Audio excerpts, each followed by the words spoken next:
माता की जय. वंदे मातरम. छत्रपती शिवाजी महाराज की. अरे सर्वांच्या हात वरती जागे पाहिजे. छत्रपती शिवाजी महाराज की जय. छत्रपती संभाजी महाराज की जय. छत्रपती शिवाजी महाराजांचा रयतेच्या राज्याचा संकल्प घेऊन महाराष्ट्राच्या मुख्यमंत्री पदावर विराजमान झालेले शिवभक्त साताऱ्याचे सुपुत्र श्री एकनाथ शिंदेजी एका परिवारात जन्म न घेता मुख्यमंत्र्याच्या पाठीशी सख्या भावाप्रमाणे खंबीरपणे उभे राहणारे राज्याचे विकासाभिमुख नेतृत्व असणारे श्री देवेंद्र फडणवीसजी आम्हाला शक्तिशाली बनवण्यासाठी महायुतीचे तिसरे आमचे उपकर्णधार उपमुख्यमंत्री शिवभक्त अजितदादा पवारजी या ठिकाणी उपस्थित या जिल्ह्याचे पालकमंत्री शंभूराजे देसाईजी ज्यांच्याकडे जेव्हाही लक्ष जातं तेव्हा मनामध्ये आदर निर्माण होतो असे छत्रपती शिवाजी महाराजांचा वारसा सांगणारे त्यांचे वंशज छत्रपती खासदार उदयनराजे भोसलेजी या ठिकाणी उपस्थित छत्रपती आमदार शिवेंद्रराजे भोसलेजी श्री निकोलस मर्चंटजी आमदार जयकुमार गोरे आमदार मकरंद पाटीलजी आमदार राजेंद्र राऊतजी आमदार महेश शिंदेजी धैर्यशील कदमजी मनोज घोरपडेजी इथं उपस्थित श्री विकास खारगे शर्माजी मंचावर विशेष रूपाने उपस्थित छत्रपतीच्या वारसदार वृषारीताई राजे भोसले मंचावरील सर्व मान्यवर व छत्रपती शिवाजी महाराजांच्या विचाराला मानवंदना करण्यासाठी उपस्थित माझ्या सर्व परमप्रिय शिवभक्त बंधूंनो माता भगिनींनो खरं तर आजचा दिवस हा तुमच्या माझ्यासाठी अभिमानाचा गौरवाचा दिवस आहे. मला आठवतं की 5 नोव्हेंबर 2022 रोजी जेव्हा एक नस्ती आमच्या समोर आली की अफझल खानाचं उदात्तीकरण करणारं अतिक्रमण हे 29 जुलै 1953 पासून हटवण्याची मागणी शिवभक्त सातत्याने निरंतरपणे करताय. पण दुर्दैवाने आपल्याच राज्यात छत्रपती शिवाजी महाराजांच्या या पावन स्पर्शाने सोन्यापेक्षा ज्या मातीचा कण आणि कण अनमोल झाला त्या महाराष्ट्रामध्ये अशी मागणी आम्हाला करावी लागते. अफझल खान जो हिंदवी स्वराज्याचा शत्रू होता, जो पहिला दहशतवादी ज्याला म्हणता येईल की जेव्हा तो लाखोचं सैन्य घेऊन आला तेव्हा एकच संकल्प करून आला की मैं छत्रपती शिवा को जिंदा या मुर्दा पकडूंगा, असा तो अफझल खान त्याचं उदात्तीकरण महाराष्ट्राच्या भूमीत होत होतं.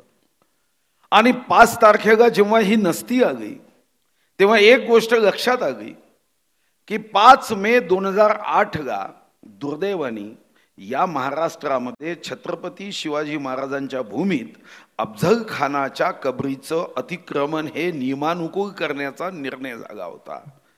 पण आपल्या सर्वांचं सौभाग्य आहे की तो 5 वर्षात जी कागदपत्र द्यावी लागतात ती कागदपत्र महाराष्ट्राच्या सुदैवाने आणि त्यांच्या दुर्दैवाने ती कागदपत्र देण्यात आली नाही. आणि नंतर जेव्हा मी मुख्यमंत्री उपमुख्यमंत्र्याच्या कानावर ही घटना सांगितली की हे अतिक्रमण हटवणं हे शिवभक्त म्हणून तुमची आमची सर्वांची सामूहिक जबाबदारी आहे.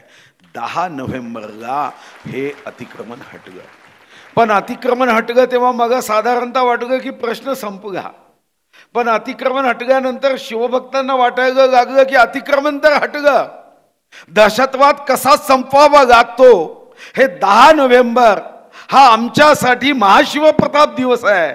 पण ज्या 49 ग्रॅमच्या वाघ नखांनी या अफझल खानाचा कोथळा बाहेर काढला आणि त्याच्या दृष्ट विचार पोटातून बाहेर काढण्याचं काम जे छत्रपती शिवाजी महाराजांनी केलं त्या वाघ नखाचे दाखले देण्यात आले. आणि ते दाखले देत काही लोकांनी फोटो दिलेत, काहींनी जुन्या वर्तमानपत्राची कात्रणं दिली. जे व्हिक्टोरिया आणि अल्बर्ट म्युझियम मध्ये गेले होते त्यांनी तेव्हाचे फोटो ते दंडवत करणारे पाठवले आणि मग मुख्यमंत्री उपमुख्यमंत्र्यांच्या नेतृत्वामध्ये आपले वागणक इथं परत आलेच पाहिजे हा प्रयत्न सुरू झाला. आता 3 वर्षासाठी आले इथं श्री निकोलस मर्चंटजी आले आहे, पण मी पहिल्यांदाच खात्री करून घेतली की त्यांना काही मराठी भाषा येत नाही. त्यांना अजून लक्षात आणून दिलं की हे आम्हाला पुढे ठेवणं गरजेचं आहे, तर ते कदाचित म्हणतील की आत्ताच घेऊन जातो. पण मी स्वतः आमचे मंत्री गजेंद्र शेखावतजी यांना विनंती केली आहे, ते स्वतः मुख्यमंत्री उपमुख्यमंत्र्यांसोबत बैठक करणार आहे. कारण मुख्यमंत्री आणि आमच्या दोन्ही उपमुख्यमंत्र्याचा एक आग्रह आहे की छत्रपती शिवाजी महाराजांच्या ज्या ज्या म्हणून वस्तू असतील, ज्या ब्रिटनच्या म्युझियममध्ये आहे, कुठं महाराणीच्या म्युझियममध्ये आहे किंवा व्हिक्टोरियन अल्बर्ट म्युझियममध्ये आहे, आता आपल्या त्या साऱ्या वस्तू या आमच्या महाराष्ट्रात याव्यात ही जी इच्छा शिवभक्त म्हणून या तीनही नेत्यांची आहे ती आपण निश्चितपणे पूर्ण करणार आहोत. आणि त्यासाठी प्रयत्नाची पराकाष्ठा करत या वस्तू परत येतील हाही मला विश्वास आहे. छत्रपती उदयनराजे भोसले असतील, छत्रपती शिवेंद्रराजे भोसले असतील, हे नेहमी या संदर्भामध्ये आग्रही मागणी करतात की छत्रपती शिवाजी महाराजांच्या या वस्तू अनमोल आहेत. हे खरं आहे. आणि म्हणूनच रायगडावर जेव्हा राज्याभिषेक आम्ही 350 साजरा केला, आम्ही निर्णय केला की रायगडाच्या हवेमध्ये शूरता वीरतेचं प्रतीक म्हणजे रायगडामध्ये हवा आहे. आता या 28 जूनच्या अर्थसंकल्पात भविष्यामध्ये राज्याभिषेक हा सरकारी कार्यक्रम होईल अशी ही घोषणा आपण केली. मान्य मुख्यमंत्री महोदय तर प्राधिकरण करणारच आहे, पण हे कदाचित या राज्याचे मुख्यमंत्री म्हणून आणि दोन्ही उपमुख्यमंत्री म्हणून आणि आमच्या सर्वांचं सौभाग्य आहे. आम्हीही लहानपणी ऐकायचो की मा जिजाऊ छत्रपती शिवाजी महाराजांना बालपणी प्रभू रामाची कथा सांगायचे, रामायणाच्या कथा सांगायच्या. आणि आज हा अभिमान आहे की अयोध्येमध्ये प्रभू रामाच्या मंदिरासाठी जर कुठून प्रत्येक गर्भगृहाच्या दरवाजापासून जेही काम झालं ते छत्रपती शिवाजी महाराजांच्या महाराष्ट्राच्या लाकडापासूनच झालं. हे कदाचित मान्य मुख्यमंत्री व आमच्या सर्वांचं सौभाग्य आहे. ज्या छत्रपती शिवाजी महाराजांचा उल्लेख लोकशाहीचा जनक म्हणून केलं. आणि खरं आहे, जगाचा कोणताही इतिहास वाचा, विक्रमादित्य असेल, शालिवाहन असेल, प्रत्येकाने स्वतःच्या नावाने शक सुरू केलं. छत्रपती शिवाजी महाराज एक मात्र आहे ज्यांनी स्वतःच्या नावाने शक सुद्धा सुरू केलं नाही. आणि राज्याभिषेक सुद्धा मा जिजाऊच्या आग्रहाने केला. रयतेचं राज्य हा शब्द आणि संकल्प हेच छत्रपती शिवाजी महाराजांचं जीवन होतं. आणि यासाठी 350व्या राज्याभिषेकाच्या निमित्ताने जी लोकशाहीची परंपरा आहे, मला सांगायला अभिमान वाटतो की या देशातल्या 28 राज्य व 8 केंद्रशासित प्रदेशापैकी या संसद भवनाचा कोणताही दरवाजा असेल तो या महाराष्ट्राच्या लाकडापासूनच तयार झाला. कारण छत्रपती शिवाजी महाराज हे लोकशाहीचे जनक म्हटले तर ते गैर होणार नाही, अवाजवी होणार नाही. संसद भवनाचा प्रत्येक दरवाजा हा महाराष्ट्राच्या काष्टाने झाला. आणि मला सांगायला हा आनंद होतोय की लोकसभेच्या अध्यक्षांशी चर्चा झाली आहे. छत्रपती शिवाजी महाराजांची एक शिवसृष्टी ही संसद भवनामध्ये तयार करण्याचा निर्णय सुद्धा करण्यात आला आहे. आणि एवढंच नव्हे, आता आपण म्हटलं की तिथं एक मोठं म्युझियम व्हावं, हा एक नवीन प्रस्ताव आहे. पण म्युझियमच्या अगोदर आम्ही 2 निर्णय केले मुख्यमंत्री उपमुख्यमंत्र्यांच्या अनुमतीने की ज्या JNU मध्ये देशाच्या तुकडे तुकडे करण्याचा विचार मांडला जातो, आता त्या JNU मध्ये आपल्या राज्य सरकारच्या माध्यमातून छत्रपती शिवाजी महाराजांचं अध्यासन केलं जात आहे. त्याला 10 कोटी रुपये आम्ही JNU ला दिले की जहाँ टुकड़े टुकड़े करने की बात होगी वहां पे छत्रपती शिवाजी महाराज का नाम काफी है की असा विचार करणाऱ्यांचा विचाराचे तुकडे तुकडे करण्यासाठी छत्रपती शिवाजी महाराजांचं नाव हे काफी आहे. माझ्याकडे जेव्हा नागपूरच्या IIM इन्स्टिट्यूशनचे लोक आले, ते म्हणाले सर्वात सुंदर मॅनेजमेंट कोणाची होती? मी म्हणतो कोणाची होती? ते म्हणाले छत्रपती शिवाजी महाराजांची. आणि आता आपण IIM नागपूरमध्ये सुद्धा छत्रपती शिवाजी महाराजांच्या ही राज्याची मॅनेजमेंट ही IIMचे विद्यार्थी तिथं शिकणार आहे आणि त्यागाही आपण 5 कोटी रुपये हे दिलेले आहे. मग विश्वास आहे की आग्र्याच्या दरबारामध्ये माननीय मुख्यमंत्री दोन्ही उपमुख्यमंत्र्यांच्या नेतृत्वामध्ये ज्या आग्र्याच्या दरबारामध्ये 12 मे 1666 छत्रपती शिवाजी महाराजांना शेवटच्या रांगेत उभं केलं आणि औरंग्यानी त्या गाझी आलमगीर समजणाऱ्या डरपोक माणसानी त्या दरबारामध्ये छत्रपतींचा अवमान करण्याचा प्रयत्न केला.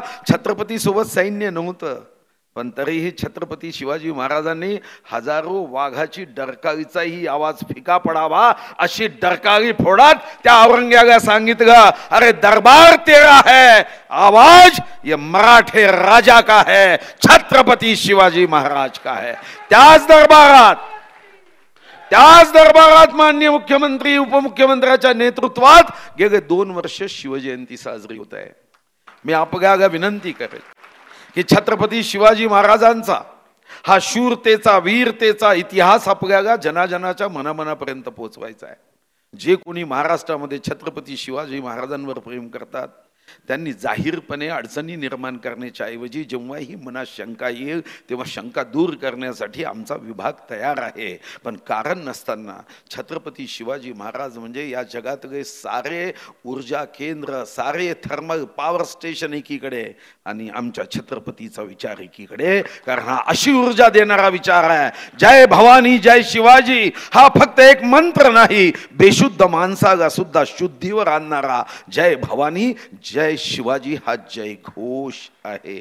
आणि मला आनंद होतोय की या कार्यक्रमाच्या निमित्ताने रयतेच राज्य हा राज्याभिषेकाच्या या 350व्या सोहळ्याचा खरा मंत्र होता. आणि माननीय मुख्यमंत्री दोन्ही उपमुख्यमंत्री महोदयांनी जेव्हा 2,48,00,000 आमच्या बहिणीसाठी 46,000 कोटीची योजना केली मग मनापासून आनंद झाला. हेच तर रयतेचं राज्य आहे. 41 लाख शेतकऱ्यांसाठी 14,700 कोटी रुपयाची वीज माफी दिली. हेच तर जनतेचं राज्य आहे. 84 लाख सोयाबीन कापूस उत्पादक शेतकऱ्यांसाठी 4,900 कोटी रुपये या राज्याच्या तिजोरीतून दिले. हेच तर रयतेचं राज्य आहे. आमच्या OBC ओपन बहिणीसाठी 100% फीची सवलत दिली. हेच तर रयतेचं राज्य आहे. आणि एवढंच नव्हे, यातूनच आम्ही निर्णय केला की छत्रपती शिवाजी महाराजांचा आता गडावर काही लोक त्याची पवित्रता नष्ट करतात, तिथं मद्यप्राशन करतात. येतानाच आमची मुख्यमंत्री उपमुख्यमंत्र्यांशी चर्चा झाली की आता लवकरच आम्ही कायदाही असा करतोय, कारण सार्वजनिक जागेवर मद्यप्राशन केलं तर फक्त दंड होतो, पण नुसतं दंड होऊन होणार नाही, त्याला दंडही बसला पाहिजे. आणि म्हणून आता कायद्यात बदल करून छत्रपती शिवाजी महाराजांच्या गडावर जर त्यांनी दारू पिलीच तर त्याला अशी शिक्षा करायची की या जन्मात तर भिगा पाहिजेच, पण पुढच्या जन्मातही समजा तुम्ही जास्त उत्पादन पालकमंत्री महोदय केलं तरी कोणी स्पर्श करणार नाही, अशी शिक्षा त्याला देण्याचा संकल्प हा रयतेच्या राज्याचा राहील. फक्त हे वाघनक म्हणून याकडे बघू नका, हे वाघनक आणताना भावना म्हणून बघा की या वाघनकाच्या माध्यमातून जो म्हणून या महाराष्ट्राच्या रयतेच्या राज्याकडे वक्र दृष्टीने बघेल त्याला शाब्दिक वाघनकातून त्याला संपवण्याचं काम आपल्या सर्वांना करण्याचा संकल्प म्हणजे आजचा दिवस आहे. छत्रपती शिवाजी महाराजांच्या विचाराचा जय घोष हा प्रत्येक घरापर्यंत, घराच्या प्रत्येक व्यक्तीपर्यंत, प्रत्येक माझ्या माता भगिनीपर्यंत, प्रत्येक गर्भवती माझ्या मातेपर्यंत आणि गर्भवती मातेसोबत त्या गर्भापर्यंत पोहोचवण्याचा संकल्प म्हणजे 19 जुलै हे वाघनक आपल्याला ऊर्जा देते. हा विश्वास. खूप खूप धन्यवाद.